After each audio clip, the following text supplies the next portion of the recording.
Sometimes life leaves you empty. You look around, and all you see is what used to be. Dreams shattered, relationships broken, opportunities missed, resources drained.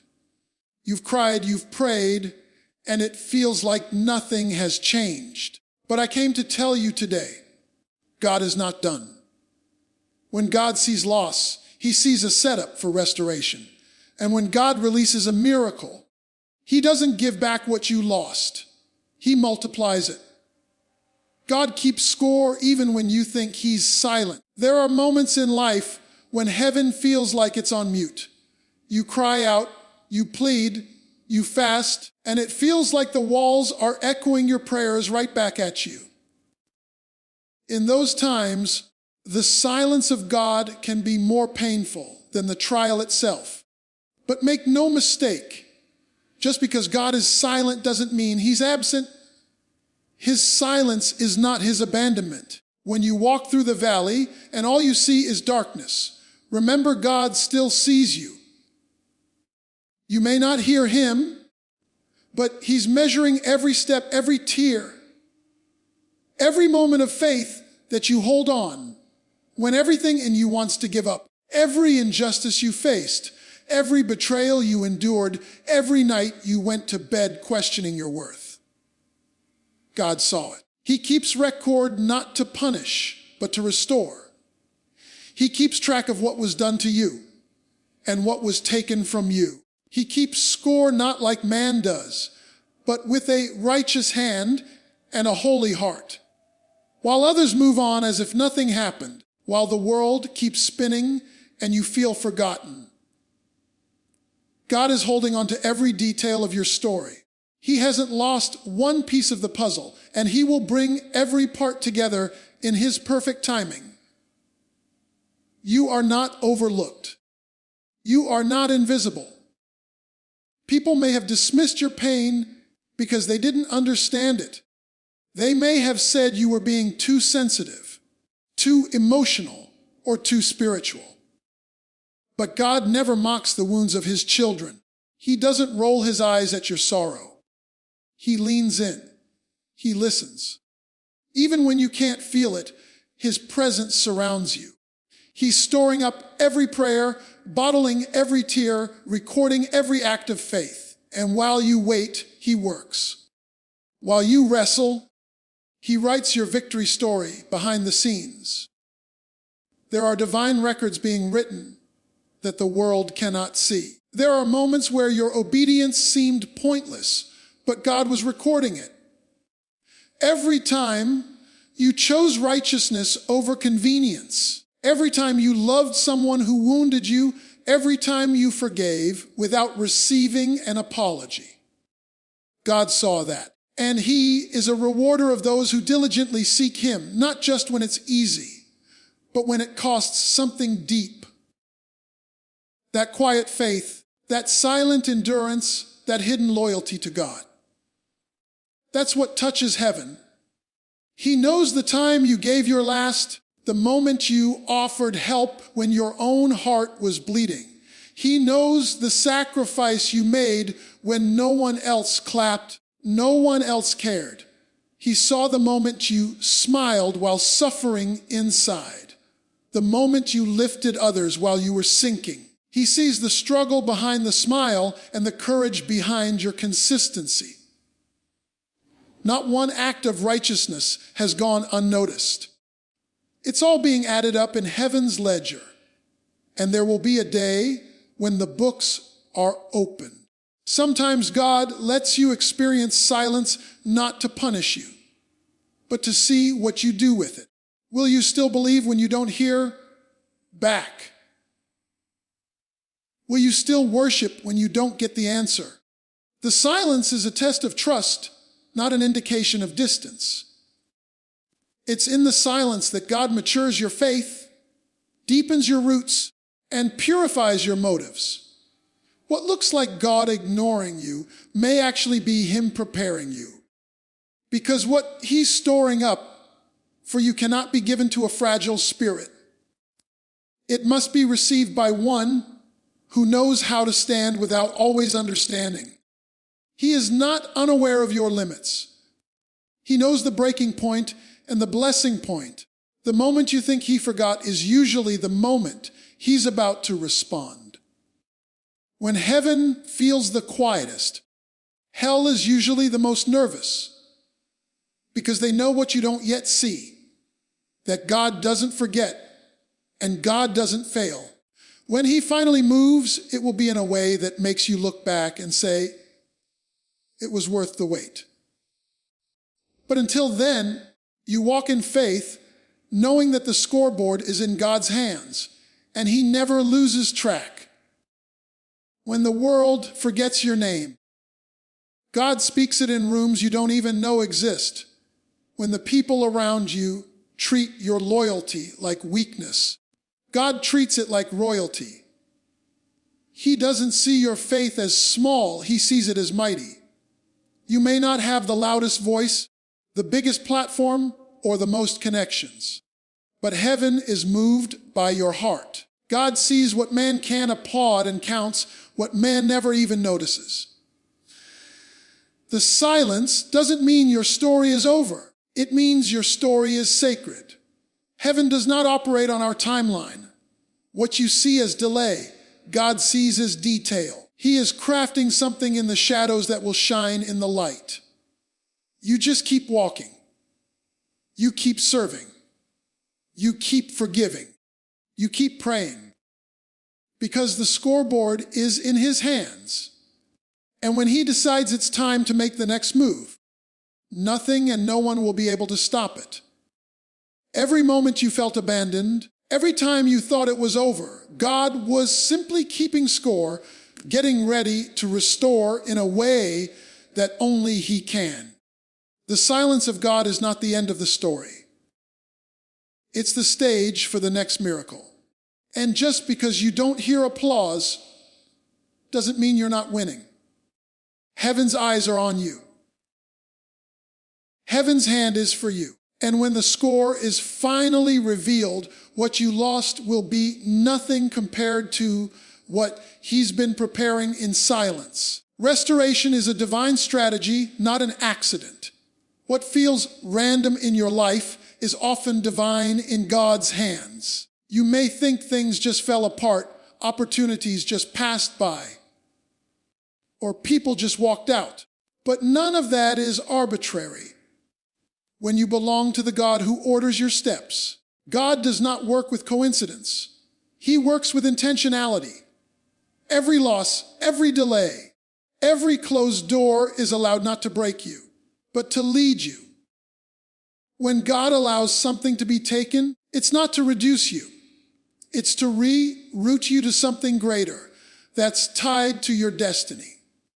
Too often, we look at restoration as a recovery of the old. But divine restoration doesn't mean going back to what you had. It means God moves you forward into what you were always meant to have. That's why some things had to break. That's why certain relationships had to fall apart. That's why you had to be denied in places you thought you belonged. Because God was never trying to restore your comfort. He was trying to restore your calling. Restoration is not a step back. It's a divine setup for breakthrough that couldn't come any other way. When God restores, he doesn't consult the past, he consults his plan. What you thought was over is simply a transition into something God had already prepared. You didn't lose that job by chance. That door didn't shut out of nowhere. There was a strategy behind it. God knew the timing, the lessons you needed, the maturity you had to grow into, and the pride he had to break off before he opened the next level. Restoration is never about just replacing what was lost. It's about aligning you with heaven's intention from the beginning. You are not being punished. You are being positioned. The pain is real, but so is the purpose behind it. What you thought was random was actually part of a redemptive storyline written by a sovereign God. If he let it fall apart, it's because it couldn't carry the weight of your next season. If he allowed it to be taken, it's because he had a better supply. Restoration in the hands of God is never partial. It is complete, intentional, and greater than what you could imagine. But first, you must surrender your version of the story so God can rewrite it his way. We often pray for restoration, but resist the process that brings it. Sometimes restoration doesn't look like a miracle. It looks like letting go of what we're still trying to fix. It looks like trusting God when we don't get the apology, the closure, or the justice we expected. It looks like releasing our grip on the old narrative so God can hand us a new vision. Divine strategy doesn't always feel comfortable, but it is always necessary. God is too wise to be random and too intentional to be unfair. He's not just restoring your situation. He's restoring your sight. He's changing the way you see yourself, your future, your faith, and your Father.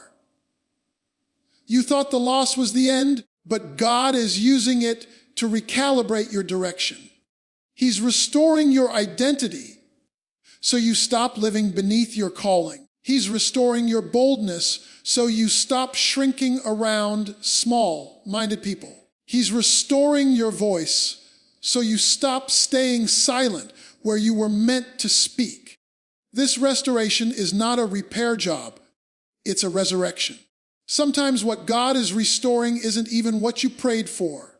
It's something better. You were asking him to fix what broke, but he was planning to give you something brand new. That's the power of divine restoration. It doesn't just heal, it transforms. It doesn't just replace, it multiplies. When God restores, he adds value. He upgrades the story. He redeems the time. He repositions the pain to serve a greater promise. You didn't just go through it. You grew through it. And what God brings next will prove that none of it was wasted.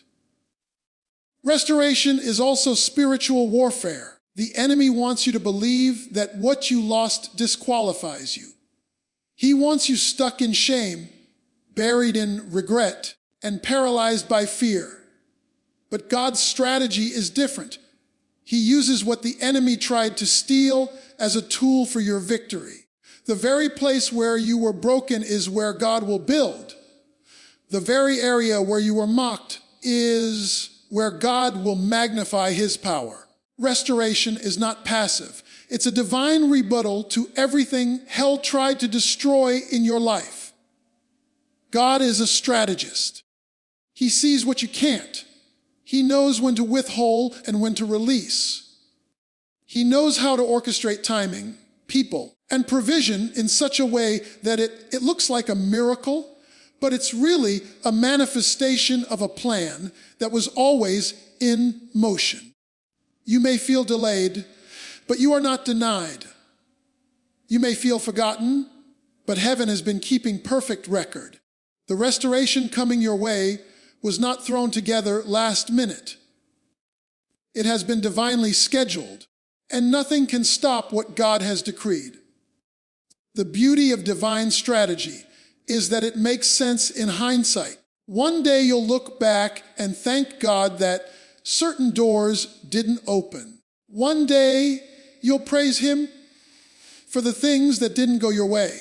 One day you'll realize the pain had to happen so the miracle could manifest. Because restoration isn't a lucky break or a second chance. It's a supernatural reset crafted by a God who doesn't just respond to your loss, but redeems it with precision. God waits until it looks impossible. That's the way he moves, on purpose, with purpose, in ways that defy human logic. He waits until every human option has failed. He waits until the experts throw up their hands. He waits until your back is against the wall and there's no one left to call. Not because he enjoys your suffering, but because he wants to show you that when everything else runs out, he is enough. He waits until it looks like it can't happen. So when it does, there will be no question about where the power came from. He let Abraham reach old age before giving him the promised child. He let the Red Sea stand in Israel's way until Pharaoh's army was close enough to kill. He let Daniel get thrown into the lion's den before shutting the mouths of the beasts. Time and time again, God steps in at the very moment when defeat seems certain, because that's when his glory is most evident. If it happened when things looked manageable, we'd take the credit. If it happened when it was easy, we'd call it coincidence. But when it happens in the impossible, only God gets the glory. The problem with impossibility is that it pressures your faith. It tests what you believe in the dark when nothing makes sense. That's why God lets the odds stack up. He's not trying to break you. He's strengthening your dependency on him.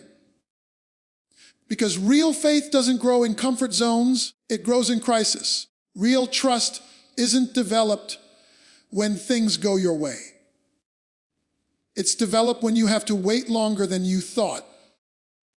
When you don't get the answer you prayed for. When you have to worship while bleeding. That's when God's presence becomes more than a concept. It becomes your lifeline. You may be in a season right now that feels hopeless. Maybe every plan failed, every door shut, every relationship you counted on turned cold, and you've started wondering if God is even listening. But what you see as a dead end, God sees as a launching pad. What looks like your darkest hour may be the beginning of your biggest breakthrough. Because God doesn't need your situation to be stable. He needs it to be surrendered. He waits until it's impossible so that when he moves, no one else can take the credit. There's a divine tension in the waiting. It's the space between your prayer and God's performance. And in that space, God does something sacred. He purifies your motives, refines your vision, and prepares you to carry the weight of what's coming. The longer the wait, the bigger the miracle. The greater the impossibility, the greater the impact. God delays not to destroy your hope, but to deepen it. He allows the impossible to stretch you, so that when the miracle comes, you'll have the strength to sustain it. You have to remember that impossibility is the realm where God works best. That's his specialty. When doctors say it's over, when friends walk away, when finances dry up, when everything falls apart, he's not intimidated. He's not shocked. He's not pacing the floors of heaven wondering what to do. He already has the plan in motion. The challenge is that he often waits until the last possible moment to reveal it.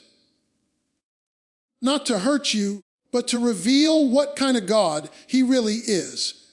The kind who shows up when no one else can. What looks like God being late is really God being strategic. He's setting the scene for a miracle so undeniable, even your enemies will have to admit it was him. He's painting a picture with your pain that will turn into a testimony of power. If he showed up when you still had backup options, you'd be tempted to rely on them.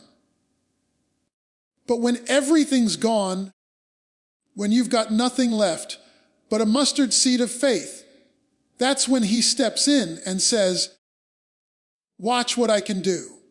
He loves impossible odds because they show off his unstoppable power. The waiting can be exhausting. There are moments when you want to quit, when doubt creeps in, when it feels like God forgot. But even in the silence, he's working.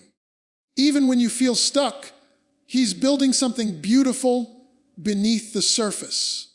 Every closed door is part of the construction process. Every delay is a detour into deeper faith. And when he finally moves, it'll be worth every tear, every sleepless night, every unanswered question. Because his miracles aren't cheap. They're crafted with precision and power. Sometimes he waits so long that you stop praying for it. You stop dreaming about it. You stop believing it'll ever happen. And just when your hope is hanging by a thread, he breathes on the ashes and brings it to life. That's the God you serve. Not just a comforter, but a creator. Not just a listener, but a deliverer. Not just present in your peace, but active in your chaos. He will wait until every voice says no, so his yes rings louder than anything else around you. Don't confuse impossibility with absence. Don't mistake delay for denial. God's waiting room is not a place of punishment. It's a place of preparation. He's allowing the impossible so your faith can grow into something unshakable. And when the miracle arrives, it won't be small. It won't be subtle. It'll be something that makes everyone say, only God could have done that. He waits until it looks impossible, because that's exactly when his glory shines the brightest. Your loss has purpose. It may not feel like it.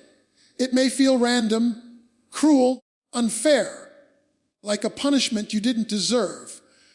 But when you walk with God, nothing is wasted. Even the parts of your life that shattered into pieces, even the relationships that ended in silence, even the seasons that left you with nothing but tears, he uses it all. What the enemy meant for destruction, God turns for destiny. He doesn't just heal the wound, he makes the wound a witness. Your loss isn't the end of your story. It's the seed of something greater, something you couldn't see while everything was still whole. There are things that only loss can teach you. There are depths of God's grace you never explore until life strips you of every illusion of control. When you lose what you thought you needed, God reveals who he really is. He becomes not just your savior, but your sustainer. Not just your healer, but your hope. In the breaking, he reveals the blessing.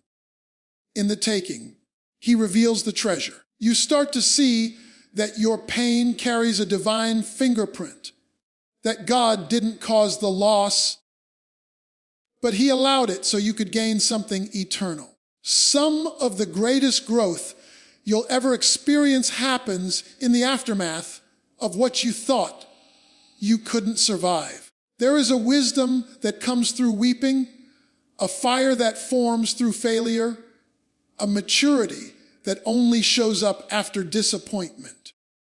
You see, loss refines what comfort cannot. It peels away the shallow so you can see the sacred. It separates the temporary from the eternal. It wakes you up to what truly matters.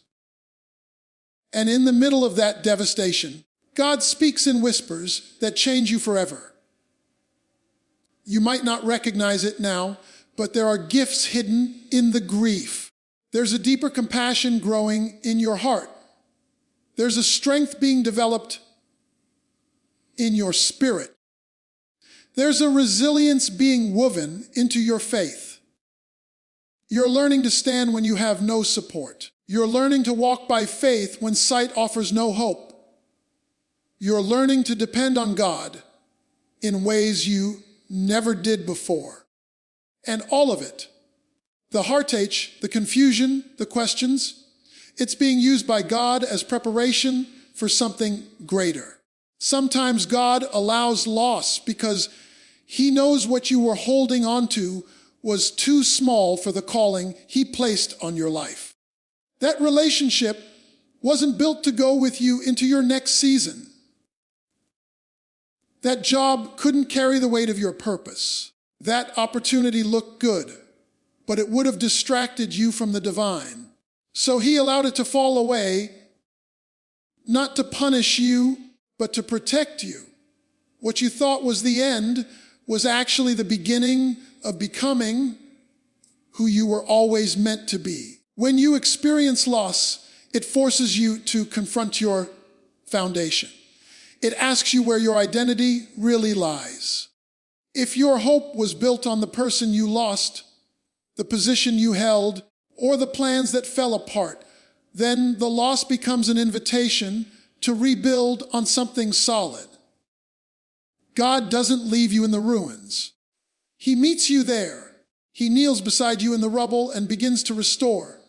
First your heart, then your vision, then your future. But this time it's built on truth, not illusion, on grace, not performance, on His will, not your expectations. There are places in your life that were empty for a reason.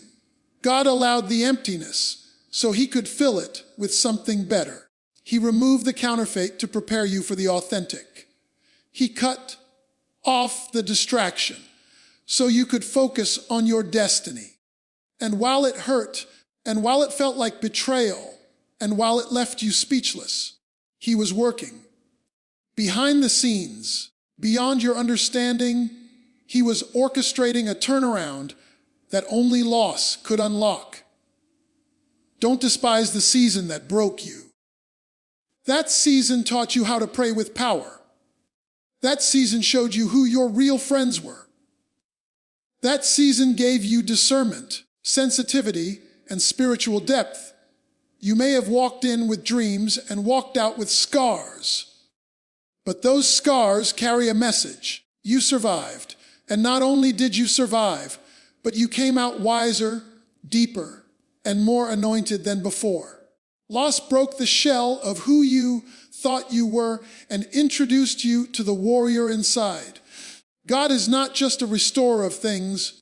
He's a redeemer of time, emotion, and experience.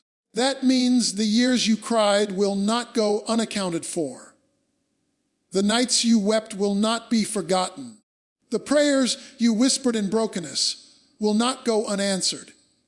He will use your loss as a platform for His glory. He will turn your mourning into dancing. But first, He'll show you that the loss was never wasted. It was never random. It was always a tool in His hand to bring forth something eternal from something temporary. You may never fully understand why it had to happen the way it did, but you will one day stand in a place of restoration and look back with clarity. And when you do, you won't just thank God for what He gave. You'll thank Him for what He took. Because now you see that the loss had purpose. It carried weight. It brought you closer to the heart of God. And in that closeness, you found something far more valuable than what you lost. You found a deeper faith, a clearer purpose, and an unshakable hope. Miracles are released in the atmosphere of faith. Faith is not a feeling, it's a force. It moves heaven and shakes hell. It doesn't rely on visible evidence, but stands on invisible promises. God responds to faith not because it impresses Him, but because it aligns with His nature. He is a miracle working God, and faith is the key that unlocks the door to the supernatural. Without faith, it is impossible to please Him, not because He needs our confidence, but because faith declares, I trust you even when I can't trace you. That's the kind of atmosphere where miracles break forth. Faith is the language of heaven. It speaks what hasn't happened as though it already has. It declares victory while standing in the middle of a valley. It lifts hands in worship when there's no breakthrough in sight. It praises while still bleeding. And in that holy space where doubt is silenced and belief rises, God moves. Not because the situation changed first, but because your posture did. Faith doesn't wait for the storm to pass. It chooses to trust in the middle of it. That trust becomes the breeding ground for divine intervention. When Jesus walked the earth, he didn't respond to need, he responded to faith. The woman with the issue of blood didn't wait for him to call her out. She pressed through the crowd and touched the hem of his garment because she believed. And her belief pulled power from him. Your faith is not passive, it's active. It reaches, it presses, it declares, and it draws heaven's attention. The moment your faith refuses to sit in silence, miracles begin to stir in the unseen realm. That is the atmosphere God honors. Faith refuses to accept the final word of man. It hears the doctor's report, but believes in the great physician. It hears the noise of the storm, but remembers the one who commands the wind and the waves. Faith is not in denial. It simply acknowledges a higher authority. It looks beyond the natural and sees the supernatural. And the moment that vision aligns with your voice, miracles begin to manifest. Not because you willed it into existence, but because you believed God was able. Some miracles are waiting on your agreement, not just your desire, but your declaration. You've prayed, but have you believed? You've asked, but have you received it in your heart before it arrives in your hand? Faith is not just expectation, it's activation. It shifts the atmosphere around you. It takes your worship deeper. It makes your prayers bolder. It moves you from survival mode to overflow. And in that environment, where fear is crushed and faith is alive, God's power is released. There is a sound to faith. It doesn't sound like complaint, it sounds like confidence.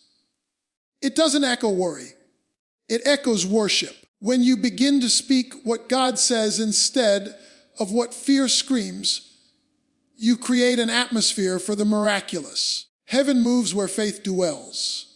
Angels respond to faith. The impossible bows to faith. The chains of limitation fall off in an atmosphere charged with trust in God's ability. If you want to see something different, you have to speak something different. Let your voice declare what your spirit knows is true, even before your eyes see it. The enemy will always try to attack your faith because he knows that's where the miracle is born. He'll whisper lies. He'll stir up delays. He'll try to distract you with disappointment. But don't give in. Feed your faith with the word of God. Surround yourself with the promises of heaven. Speak life over dead places. Dance before you see the rain. Shout before the wall falls. That kind of radical faith creates an atmosphere that hell cannot invade and heaven cannot ignore. Faith doesn't mean you never struggle. It means you never let the struggle silence your belief. It means when doubt knocks, you answer with truth. When fear rises, you lift your hands in surrender. Faith isn't about feeling strong all the time. It's about choosing to believe, even when you feel weak. And it's in that vulnerability, that trust, that surrender that God moves. He doesn't wait for you to be perfect. He waits for you to believe. Just one whisper of faith can trigger a waterfall of miracles. There are miracles tied to your belief. Healing that's waiting on your yes. Breakthrough that's waiting on your praise. Provision that's tied to your surrender. The supernatural doesn't move on demand. It moves on faith. When you begin to walk like it's already done. When you live like the answer is on the way. When you treat your desert like a garden in bloom. That's when God shows up in ways that blow your mind. That's when heaven invades your ordinary. That's when the impossible becomes your new reality. You don't need the perfect environment to see a miracle. You need the right mindset. A mindset that believes God is still able. A spirit that declares, even now, I believe. A heart that says, I don't see it yet, but I trust you anyway. That's the atmosphere that welcomes the miraculous. That's the space where God does the unexpected, the unexplainable, the unimaginable. Because faith doesn't just invite God in, it releases his power to do what only he can do. Delay is not denial, it's development. When God makes you wait, he's not ignoring you. He's investing in you. He's stretching your character, deepening your roots, strengthening your endurance. The space between the promise and the fulfillment is the training ground for what's coming. God doesn't waste time. He uses it. And when he delays a thing, it's not to rob you, it's to ready you. Because some blessings require preparation, not just prayer. You're not just waiting on the blessing. The blessing is waiting on you to be ready to carry it with maturity, humility, and strength. There are some things you've prayed for that God said yes to immediately in heaven, but the manifestation on earth requires a process. You may be ready to receive the outcome emotionally, but God is working on you spiritually. He sees the weight that blessing carries. He knows the responsibilities attached to your request. And if he gave it to you prematurely, it could crush you instead of bless you. So instead of saying no, he says, not yet. And he begins to develop in you the capacity to handle what you asked for. Delay exposes what denial never could.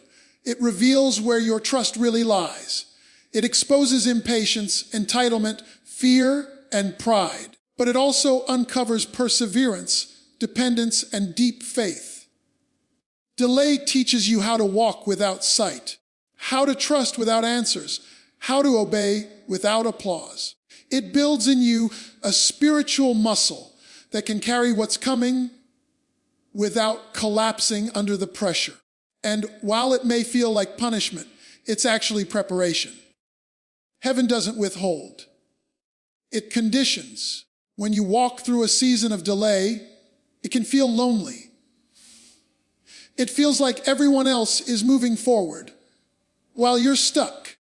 But comparison is the enemy's trap. Just because someone else received their promise before you doesn't mean you're behind.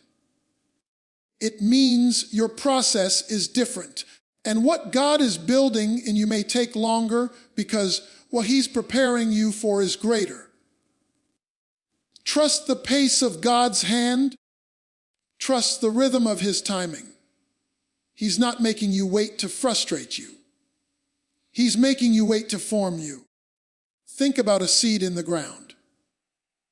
You don't see what's happening beneath the soil, but something is growing. The delay between planting and harvest is where the miracle of growth takes place. Your spiritual delay works the same way. It's not that nothing is happening. It's that everything is happening where you can't see it. God is cultivating your identity. He's aligning your connections. He's clearing your path. He's healing your wounds. He's not silent. He's strategic. And when the time is right, what's been hidden will break forth. Delay also breaks your dependence on the outcome and shifts your focus to the one who gives it. It refines your motives. Do you want the blessing more than the blesser? Are you after God's hand or his heart? In the waiting, you learn that the greatest treasure is not the miracle. It's the maker. And when you find contentment in his presence, regardless of the answer, that's when you're truly free. Because delay teaches you to love God, not just what he can do for you. Sometimes the delay is also about others. God is not just orchestrating your story. He's intertwining it with someone else's. Your breakthrough may be connected to someone else's obedience. Your provision may require the alignment of other hearts and circumstances. And rather than give you something out of sync, God waits until all things are working together. That's why you must trust that the delay has layers beyond what you can understand. You may be in chapter 4, but God is writing chapter 12 with divine precision. Delay is also where intimacy with God is formed. You learn to listen differently. You begin to discern His whispers. You seek Him not just for solutions, but for relationship. You learn that His timing is perfect even when it doesn't align with your calendar. And in the process, you stop chasing blessings and start walking with the blesser. You realize that the delay wasn't the problem. It was the pathway. A sacred pause where the temporary is stripped away and the eternal is embraced. Many of the greatest figures in Scripture experienced delay. Moses waited 40 years. David was anointed king but didn't wear the crown for years.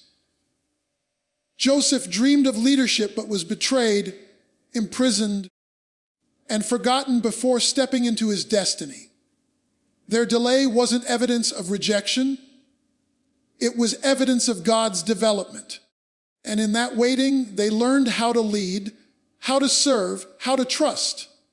Your delay is no different. It's not a detour. It's the divine classroom where purpose is refined and character is forged. God's delay is a gift wrapped in mystery. It doesn't always make sense in the moment, but it always bears fruit in the end. And when the promise finally arrives, you won't just have the blessing. You'll have the strength to sustain it. You'll look back and realize the waiting room was where you became who you were always meant to be. The delay was never about withholding. It was always about preparing. Because God doesn't just want to deliver your miracle. He wants to develop you into someone who can carry it with grace and power. Restoration is not just physical. It's emotional, spiritual, financial. When God begins the process of restoration, He doesn't just stop at what can be seen. He goes beneath the surface into the places that others can't touch and often don't even know are broken. The world may applaud success, but God looks for wholeness. He wants to restore you in the parts that carry the weight of life. Your mind, your heart, your peace, your identity. Restoration in God's hands is never shallow. It is thorough, intentional, and reaches every area that's been wounded or worn down by the pressures of life. There are people walking around with whole bodies but broken souls. Smiling faces but silent depression. Full bank accounts but empty hearts. Restoration is not about cosmetics. It's about transformation. God sees the pain you hide behind your strength. He sees the emotional exhaustion masked by routine. And He comes not just to restore your circumstances, but to repair your soul. The tears you cried in private are not forgotten. The trauma you endured in silence is not overlooked. God's restoration includes your emotional stability, your mental clarity, and your inner peace. Sometimes your spirit is the most broken part of you. Religion may have taught you how to perform, but pain teaches you how to pretend. You've learned how to go through the motions while your spirit is dry. But God isn't interested in performance. He's after restoration. He wants to breathe life back into your worship, revive the fire in your prayer, awaken the joy in your salvation. He wants to restore that intimate connection with Him, where you don't just talk about faith, you live in it. Your spiritual restoration is what empowers every other part of your healing. Financial restoration is also part of God's redemptive plan. He doesn't just want to bless your heart. He wants to bless your hands. There are seasons where you've lost more than you gained. You've tithed in tears, given in lack, sacrificed when it didn't make sense.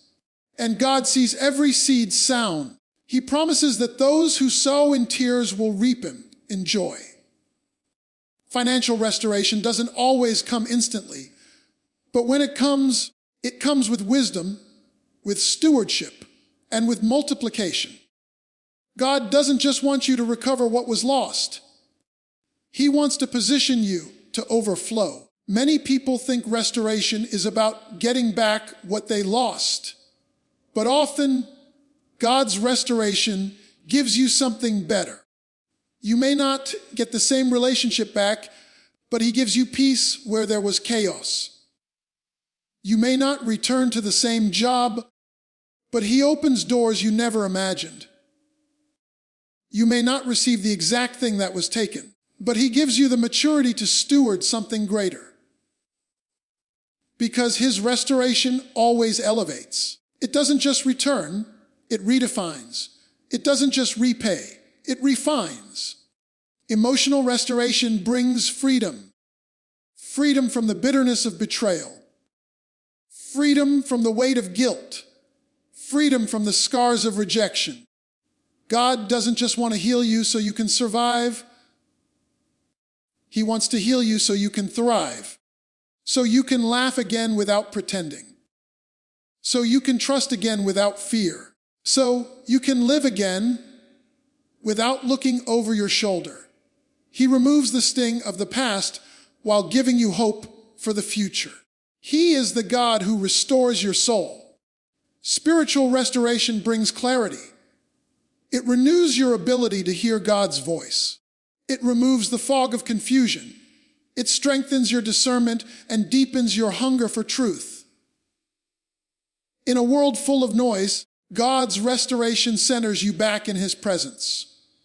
He recalibrates your focus and reminds you of your identity. When your spirit is restored, your vision clears, your steps become steady, your confidence returns.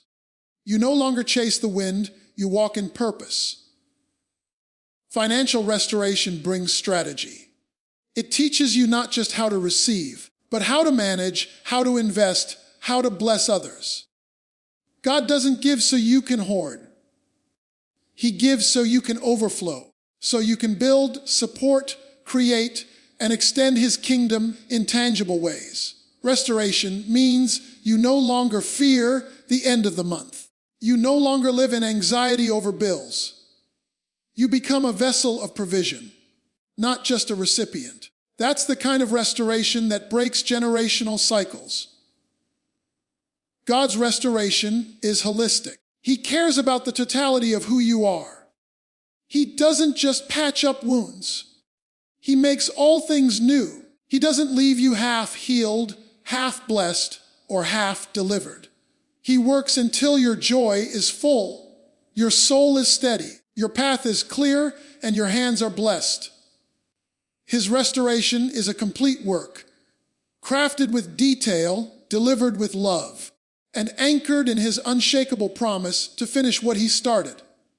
There are seasons where everything feels like it's falling apart, but often those are the very seasons where God is piecing you back together in a better way. He is restoring you from the inside out, layer by layer, one promise at a time. And when He's done, you won't just be who you were. You'll be stronger, wiser, deeper, and richer in every way that matters. Because true restoration is not just about what you recover. It's about who you become in the process. You may feel broken. You may feel like it's over. But heaven has already written your restoration story. God is getting ready to do something sudden, something shocking, something supernatural. All the pain, all the loss, all the tears. They were not the end of your story. They were just the setup. The miracle is coming. The restoration is real. And the best is not behind you. It's about to be released in front of you.